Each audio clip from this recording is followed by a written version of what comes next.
dejansko veš, kako je vse minljivo. Recimo, tle mi je ena zgodba na misel pride od indijskega princa, ne.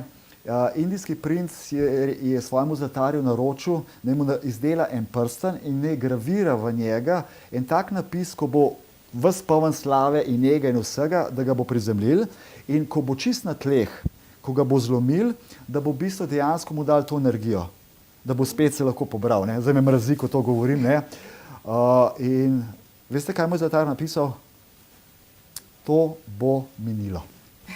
Se pravi, po domače rečeno, ko si ti, imaš največ denarja, si najbolj slaven, ja, zaslužil sem tudi ogromno denarja v svojem življenju, v svojih časih, pa sem tudi potem bankrotiral, tako da to so ups and downs, ne, se pravi, ne, sponi in padci, ne.